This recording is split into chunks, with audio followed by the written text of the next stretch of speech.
Today we have a special guest, the provost of the University of Le Havre, France, the professor Jean-Noël Castorio.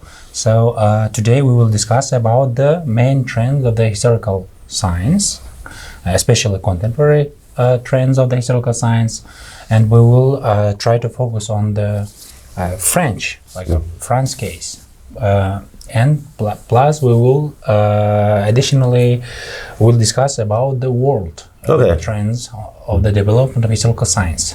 So the first question, Professor, we are welcoming you here. Thank you. It's an honor for us.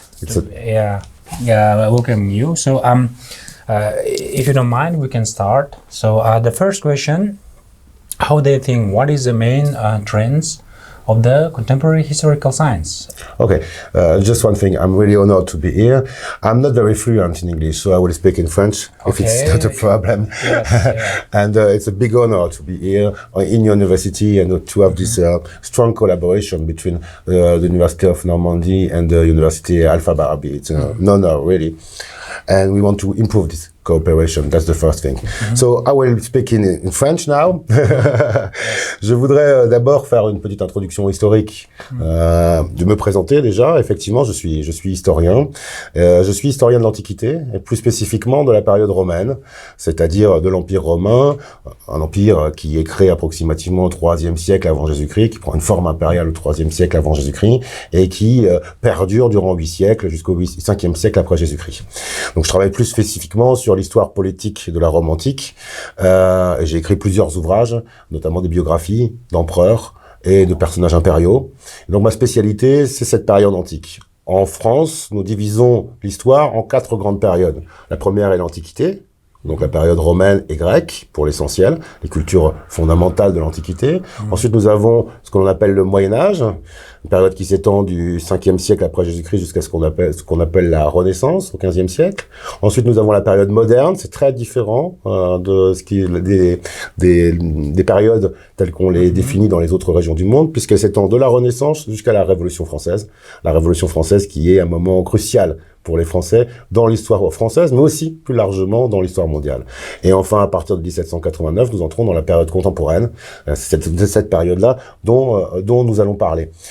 En Europe occidentale, la France a toujours eu une très forte tradition historique. Elle a, dès la fin du 19e siècle, elle s'affirme comme l'un des pays les plus importants dans le domaine de la recherche historique. On a des grandes écoles historiques qui ont dominé le monde d'une certaine manière. Au début du XXe siècle, par exemple, on a ce qu'on appelle l'école méthodique, qui s'inspire en réalité des travaux des archéologues, des historiens allemands, qui va dominer les sciences historiques en France et qui établit une méthode particulière, très scientifique, dans l'élaboration dans le travail sur les archives. C'est la première grande école historique française. La plus connue, sans doute, des écoles historiques françaises, c'est ce qu'on appelle les annales. Elles apparaissent, le nom vient d'une revue qui s'appelle Les Annales d'Histoire. Les Annales, c'est-à-dire qu'elles étaient publiées annuellement. Une revue qui est créée dans les années 30 et qui est dominée par de très très grandes figures comme Marc Bloch, comme Lucien Febvre, et qui va être la première école au monde à quitter une approche purement politique de l'histoire pour aller vers l'histoire du peuple, en quelque sorte. C'est-à-dire s'intéresser au social et affirmer le primat du social sur le politique.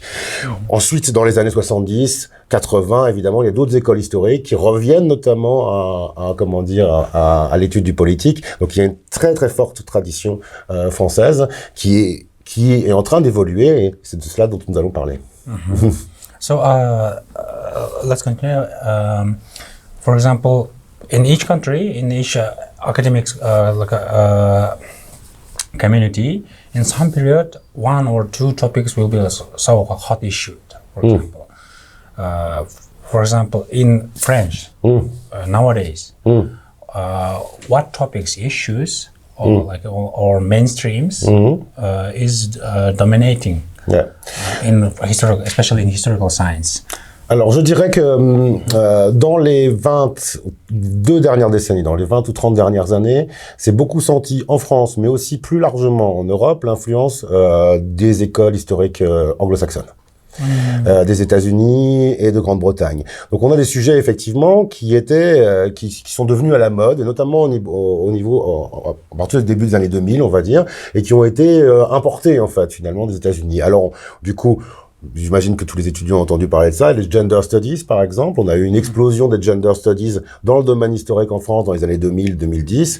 On a vu apparaître aussi ce qu'on appelle la world history, évidemment, c'est-à-dire une approche non plus concentrée sur un État, mais plutôt sur la géopolitique des États et sur des grands ensembles.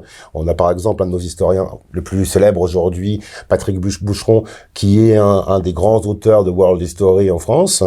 On a vu aussi les étudiants m'ont posé une question à ce propos, parce que j'ai fait un petit cours devant les étudiants pendant une heure, les étudiants d'histoire, et ils m'ont demandé si le décolonialisme était à la mode en France. Oui, évidemment, on a vu aussi dans les dernières années le décolonialisme apparaître avec la volonté de, comment dire, de donner la vision non pas seulement des vainqueurs, mais aussi la vision des vaincus. Cela dit, donc on a eu une anglo-saxonisation, en quelque sorte, des études historiques, ce qui est vrai, mais il y a deux choses qui doivent être précisées. La première, c'est que la plupart de ces écoles, de ces tendances actuelles, avaient été anticipées par des historiens français. Dès la fin des années 60, par exemple, on a de grandes historiennes françaises qui défendent une approche de l'histoire vue du point de vue féminin. Donc les racines, finalement, des gender studies, on les trouve dans les écoles historiques françaises dès les années 60. La forte tradition sociale aussi, qui est extrêmement importante, est restée puissante aussi dans les études historiques. Donc on a finalement, c'est la même chose pour le décolonialisme.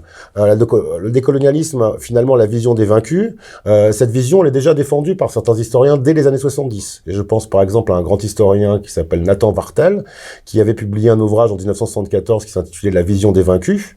C'est véritablement l'approche décoloniale, et dans lequel il présentait la colonisation donc de l'Empire Inca, mais vu du point de vue des populations qui ont été conquises par les Espagnols. Donc finalement, si ces écoles anglo-saxonnes se sont bien implantées en France, c'est aussi parce qu'elles correspondaient, elles rejoignaient notre tradition.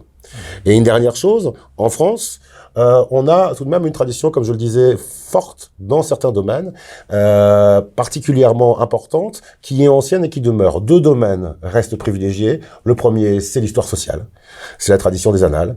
C'est faire l'histoire du point de vue des moins puissants, d'une certaine manière. Et ça, c'est une tradition française qui est très très forte et qui amène à de nombreuses publications, évidemment, qui vont s'intéresser aux populations marginales, aux populations isolées, aux populations aussi interlopes parfois. Donc on a par exemple beaucoup d'études sur la prostitution, sur la délinquance, sur les milieux qui sont marginalisés.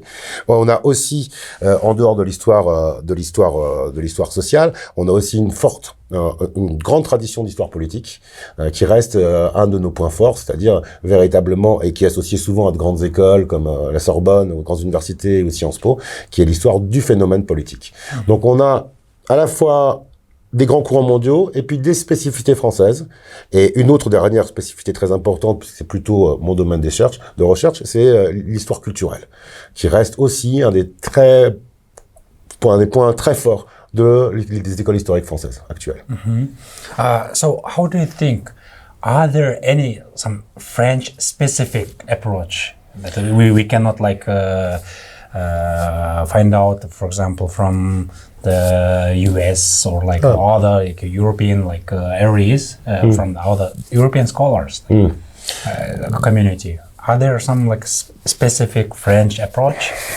Je crois qu'effectivement, on a cette influence très très claire des travaux anglo-saxons, mais on a en France et en Europe en général aussi une manière d'approcher les choses qui est très particulière.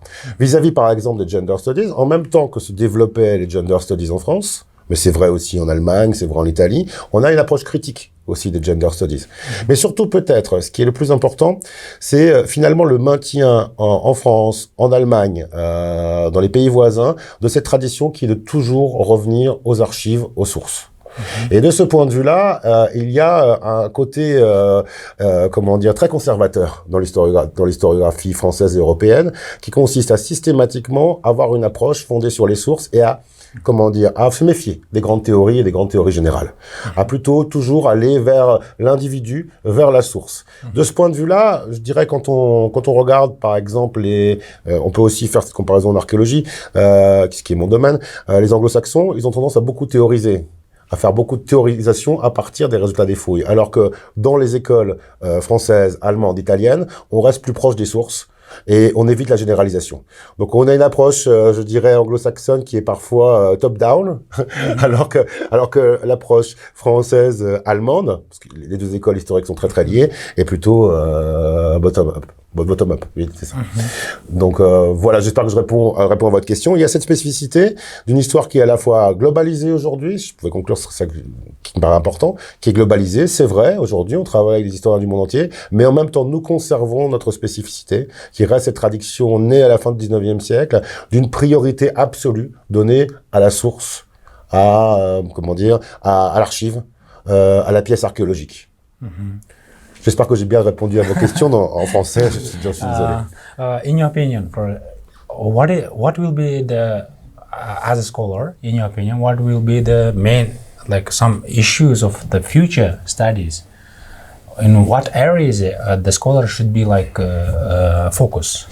Just your opinion. Dans mon opinion, on voit aujourd'hui des regroupements qui sont très actifs dans le domaine de l'histoire culturelle et de l'histoire des échanges culturels. Dans un monde évidemment qui est globalisé, mais aussi qui connaît aujourd'hui, une fragmentation régionale. On a un intérêt particulier pour les questions culturelles, les questions d'échanges culturels. Donc là, de ce point de vue-là, il y a déjà un point d'approche qui, à mon avis, est destiné à se développer. Vu la situation actuelle dans le monde qui est extrêmement complexe, vu le retour des conflits aux frontières de l'Europe, en Europe, évidemment, je crois que le développement est très prévisible de l'histoire politique et de l'histoire militaire, qui a toujours été présente naturellement, mais qui était peut-être en retrait dans les dernières années. Donc une histoire d'ordre géopolitique, à mon avis, devrait émerger dans les prochaines années. L'histoire diplomatique aussi, on vit des périodes dans lesquelles ces points sont extrêmement importantes. Ce qui veut dire, me semble-t-il, qu'on va assister à un rapprochement encore plus fort entre les sciences politiques, les sciences des relations internationales et l'histoire. On est dans une phase où, dans les écoles historiques, on a eu des rapprochements parfois entre l'histoire et la sociologie. À l'époque, justement, traditionnellement, dans les années 50, 60 en France, avec le structuralisme, on a des rapprochements de ce type-là. Et je pense qu'à l'avenir, les rapprochements se feront davantage entre historiens et politistes. Thank you, Professor, for just sharing us with the very precious information. Because, of course, we can for example, we can. Due to the self-study, we can find some articles or research books, but we can study ourselves. But hearing from the French scholars about the historical science, especially a French approach, it's very useful for us and for our students in future. And I hope that today is a short interview. Our young scholars got will get more information about it. Thank you for coming us. Thank you a lot. Thanks a lot, and thanks for all you've done for me during this week. Thank you. Thanks a lot.